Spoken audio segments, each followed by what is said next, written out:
right, let's jump right in and get ready for a deep dive into Midvaal, South Africa. We're not just skimming the surface. We're going deep, folks, real deep into their municipal projects and looking beyond those shiny brochures. Think of it as a financial audit, where we're going to trace those rands and see if they're actually making a difference in the lives of the people. Exactly. We're not messing around. We've got a whole stack of documents here, IDP reviews, annual reports, you name it. We even got our hands on a precinct plan for a place called Tetterfield. And get this, Midvaal's got this unbelievable track record. 11 clean audits in a row. The only municipality in all of South Africa to achieve that. Makes you wonder what their secret is. 11 clean audits. That's a gold standard for financial accountability. But, like you said, we're going beyond that. Clean audits don't always paint the full picture, do they? We need to see if that financial management is really translating into efficient and effective services for the people. You got it. A clean audit means they're keeping their books in order, following the rules. But it doesn't necessarily mean they're spending every rand wisely, or that those projects are truly benefiting the community. So, let's break it down, starting with the basics. Midvaal is a Category B municipality, one of 3 in Sedibeng district. Basically, that means they're handling a mix of urban and rural areas, which definitely adds to the complexity of managing their projects. Oh, that makes sense. Trying to balance the needs of such diverse communities, it's got to be a challenge. And those needs are only going to grow with a rising population. They're projecting over $2 billion in operating revenue for the 2024-25 fiscal year. That's a lot of money. It's important to see how it's actually being used, especially with those rising debt levels they mentioned. Absolutely. A big revenue stream can sometimes hide those underlying financial cracks. The report also flagged their growing dependence on bulk purchases like electricity and water. That makes them vulnerable to price hikes, which can really throw a wrench into their budget plans. Yeah, imagine trying to plan a project when the cost of your basic materials is all over the place. Talk about a headache. Okay, let's get into the projects themselves. They're dedicating a whopping 66.48% of their capital expenditure to engineering services for 2024-25. That's a huge chunk of their budget. So what exactly does that cover? Think of it as the backbone of the municipality. Engineering services, it includes everything from roads and water infrastructure to the whole sanitation system. It's really all about building and maintaining that essential infrastructure that people rely on every day. So basically, they're putting their money where their mouth is when it comes to infrastructure development, at least on paper. But are they really delivering? Let's look at what they've actually accomplished. Well, there are some notable successes. The Daleside Sewer Project, Phase 1, it's completed. This brings that much-needed sanitation infrastructure to the area, which is a big win for public health and, of course, for the environment. And they're making progress on the Adelar pump station, too. These are good signs that they're at least delivering on some of their infrastructure promises. That's definitely encouraging to hear. It's good to see those rands actually turning into tangible improvements for people. But wait a minute. The report also mentions that a large number of households, especially in informal settlements, still don't have access to basic services like water and sanitation. That seems like a pretty big contradiction. It is. It seems like while they're making some progress in certain areas, there are still significant gaps in service delivery. It raises some questions about how they're prioritizing these projects and if those investments are actually reaching the communities that need them most. This is exactly why we're doing this deep dive. We need to scrutinize those project lists and see if they match up with the real needs on the ground. Are they focusing on areas that are already relatively well off, or are they prioritizing those communities that are really struggling without basic services? You nailed it. And it's not just about what projects they choose, but how they manage them, too. We need to look at timelines, budgets, and most importantly, the outcomes. Are these projects being delivered on time and within budget? Are they achieving what they set out to do? Okay, so let's move on to project implementation. It's time to see if Midvaal is walking the walk when it comes to efficient and effective project delivery. All right, let's get into it. This is where things can get a little messy. Even with good intentions, projects can get derailed by delays, budget overruns, and sometimes even those allegations of corruption. So we need to be on the lookout for any red flags. And speaking of red flags, remember that alarming detail in the municipal manager's report about vandalism and theft. He estimated losses at 20 to 30%, which adds up to millions of rands going down the drain. It's a huge issue, and it points to a critical part of project management that often gets overlooked, and that's community engagement. Building fancy new infrastructure is one thing, but making sure it lasts requires buy-in from the community. If people are destroying or stealing from these projects, it shows a disconnect between the municipality and the people they're supposed to be serving. It's like a vicious cycle almost. Vandalism leads to service disruptions, which then erodes public trust, which can fuel even more vandalism. It's a good reminder that financial management goes beyond just the numbers. It's about building relationships and fostering a sense of shared responsibility. You got it. So as we delve deeper into these projects, we'll be looking not just at the financial details, but at those social and community factors that play a role in their success or failure. All right, so we've laid the groundwork. We have a sense of financial landscape, their commitment to infrastructure development. Now, let's roll up our sleeves and really get into the specifics. Where do you want to start? Well, let's look at their capital expenditure, shall we? We got to start with the big one, electricity. Their operating expenditure for that has gone through the roof. I mean, in 2023-24, they shelled out a massive $557 million on bulk electricity from ESCOM. Wow, that's a huge chunk of their budget. And it seems like it's only going up. Their projections for next year, they're showing that number jumping to $644 million. That puts a lot of pressure on the rest of their spending. You bet it does.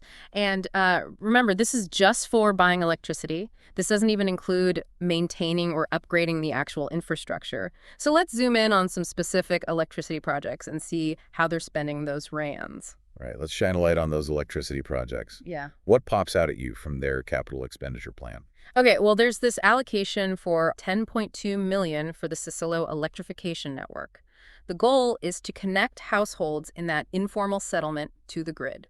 Well, that sounds like a positive step towards closing those service delivery gaps that we were talking about. Bringing electricity to people who've never had it can be a game changer. Definitely. But it is worth noting that the same document allocates $15 million for expanding the electricity network in Savannah City, which is a massive housing development project. It shows the balancing act they're facing, providing those basic services to communities while still investing in new development. Right, trying to walk that tightrope. New developments can bring in more revenue down the line, which can then be used for more services for everyone. But are they sacrificing the needs of today for potential future gains? Is that a fair trade-off? That's the question we need to ask. And while we're at it, let's not forget about those concerning numbers on vandalism and theft. Oh, right, that 20 to 30% loss. That's a huge problem. It really is. And, the annual report reveals that they're spending millions just replacing electrical equipment that's been stolen or destroyed. Just replacing transformers alone set them back $1.3 million. And they've spent a lot on streetlight repairs, most likely because of vandalism or those cables being stolen. It's disheartening, right? It feels like one step forward, two steps back. Yeah. Investing in new infrastructure is so important, but if it's constantly being damaged or stolen, it's a huge waste. You're telling me. It really emphasizes the need for a more holistic approach, Invest in some serious security measures, some awareness campaigns, maybe even look at using different materials that are less appealing to thieves. Yeah, a multi-pronged attack. That's what's needed. Okay, let's switch gears to another essential service, water. What's the situation there? Well, their capital expenditure plan, it has a bunch of projects for water infrastructure. One that really jumps out is the Val Marina water treatment plant. They're refurbishing it, budget of $1.25 million. I'm assuming that plant plays a big role in getting clean water to that area, right? You bet it does. And like many municipalities here in South Africa, Midvaal's dealing with this aging water system. So these refurbishment projects, they're critical to keep those services running and prevent any major disruptions. But I mean, are they going far enough? We've already seen how many households don't even have access to basic water, especially in those informal settlements. I mean, upgrades are great, but are they really getting to the root of the problem, inadequate access? I see what you mean. It does seem like there could be a disconnect between their spending and how those services are being delivered on the ground. They're investing in refurbishments, sure, but are they enough to actually close the gap in service provision, especially for those who are most vulnerable? Right. Are they just barely keeping things afloat, or are they really making a difference? We need to look beyond these fancy project lists and see if these investments are really improving people's lives. Exactly. This is where community feedback and some independent monitoring become crucial. Are the people actually benefiting? Are their voices being heard when these projects are being planned and put into action? Okay, let's move on. Roads. They're putting a significant chunk of money towards road construction and maintenance. Makes sense, considering how spread out their communities are. Reliable roads, they're the lifeline for connecting people to work, school, healthcare, all of the essentials. Absolutely. And, they've had some wins there. They've finished upgrading Gordon Road, Taplow Street, and Cambridge Road. These improvements, they're definitely going to make a difference for those folks. That's good to hear. But their own report mentions that some roads, especially those in the rural areas, are in pretty bad shape. Are they just focusing on the easy wins, the ones that are more visible, while neglecting those harder-to-reach communities? That's something that deserves a closer look. And of course, let's not forget that never-ending saga of vandalism and theft. It affects the roads, too. Oh, right, of course. I didn't even think about that. Stolen manhole covers, damaged signs. Yeah. It all adds up. Absolutely. And all that stuff, it diverts resources away from new projects. It's a constant drain on the budget. So it's like this never-ending cycle. Build, repair, repeat. It's kind of frustrating. It really is. And it just shows how important community involvement is. They have to work together with residents to protect these things. Think public awareness campaigns, neighborhood watch programs, maybe even some kind of reward system for people who report vandalism. It's a reminder that everyone has a role to play in keeping the infrastructure up and running. It can't all fall on the municipality. Couldn't agree more. Now, before we move on, I want to circle back to something that stood out to me earlier. Remember that breakdown they gave us of their workforce demographics? Oh, yeah, that was interesting. You don't usually see that in financial reports. They even broke it down by race and gender for each job level. That's a whole other level of transparency beyond just the finances. Absolutely. It shows their commitment to employment equity and creating a workforce that reflects the community. It's a good reminder that financial management isn't just about numbers. It's about people, making sure everyone has a fair shot. Well said. It seems like they're really trying to address some of those long-standing inequalities. Now, let's shift our focus to another essential service, sanitation. Good idea. We talked a bit about the Daleside Sewer and Adler Pump Station projects. What else is happening in that area? They've put aside money for upgrading a bunch of wastewater treatment plants. For example, they're boosting the Eye of Africa wastewater treatment plant, taking it from a capacity of 0.5 ml day to 2 ml day. So they're not just building new things, they're also expanding what's already there. That's smart. Got to keep up with that population growth. Exactly. But remember, we were talking about that statistic on the number of households without access to basic sanitation. Right. That number was concerning, especially in those informal settlements. So are these investments really tackling that problem effectively? That's the million rand question, isn't it? Are they prioritizing those underserved communities, or are they focused on areas that already have decent service? We need to dig a little deeper. Well, we do have that Tettersfield precinct plan. Maybe that will give us a better idea of how they're handling sanitation in this specific area. Let's take a look. Okay, so let's open up this Tettersfield precinct plan and see what it tells us about their approach to sanitation. Curious to see if it matches up with those big picture trends we've been talking about.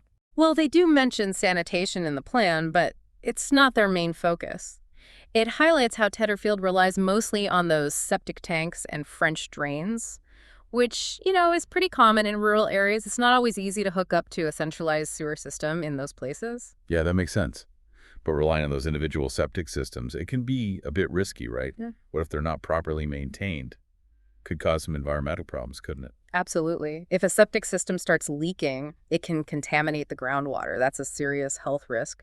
And the plan doesn't really say anything about how the municipality is keeping an eye on those on-site systems or even regulating them. Seems like a potential oversight. So they're pouring money into those big central wastewater treatment plants, but they might be missing those smaller decentralized systems where things can go wrong. It's like focusing on the branches of a tree but forgetting about the roots. That's a perfect analogy. And remember how the plan mentioned that Jackson informal settlement and its impact on Tetterfield? Sanitation is probably a big part of that story. Informal settlements, they often lack proper sanitation, which leads to pollution and health hazards for everyone around them. Right, and if the city of Johannesburg isn't going to relocate that settlement, those problems are probably going to stick around and maybe even get worse as it grows. Feels like they're just kicking the can down the road. It does, yeah. Shows the need for Midvaal and Johannesburg to work together. Got to find some solutions, regardless of those boundaries on the map. Can't solve these kinds of problems in isolation. Yeah, it's a reminder that these issues, they're all interconnected. They need a coordinated approach. Well, I think we've squeezed every last drop of information out of these documents. We've looked at the budget, we've analyzed the projects, we even zoomed in on a particular area. It's been quite the journey, hasn't it? We've seen the good, those completed projects, and some areas where they need to improve, like dealing with that vandalism, making sure everyone has access to services, and figuring out how to work better with other municipalities. And through it all, they seem to be committed to being transparent with their finances, which is definitely a positive. They're putting the information out there for people to see. But transparency, it's just the first step, isn't it? Couldn't agree more. Transparency without accountability, well, it's like a car with no engine. Looks nice, but it won't get you anywhere. Great analogy. So what can ordinary people actually do to hold their municipality accountable? Yeah. It can feel kind of overwhelming, all these financial reports and red tape. Yeah, I know what you mean. It can be intimidating. But there are things people can do. Start by getting involved. Go to those council meetings. Ask questions. Make your voice heard. Demand clear answers about how they're spending public money. Right. Information is key. Get familiar with those budget documents. Look closely at those project lists. Don't be afraid to raise your voice if something doesn't seem right. Exactly. And remember, you're not in this alone. Connect with your neighbors. Start community groups. There's strength in numbers. Hold those elected officials responsible. Demand better services, better infrastructure, and a better future for your community. It's powerful to think about, isn't it? We as citizens, we actually have the power to create a more efficient, more accountable, more responsive government. It all starts with getting informed, getting involved, and not just accepting the way things are. Couldn't have said it better myself. Well, on that empowering note, we're going to wrap up this episode of The Deep Dive. Until next time, keep learning, keep asking those tough questions, and keep fighting for positive change in your community.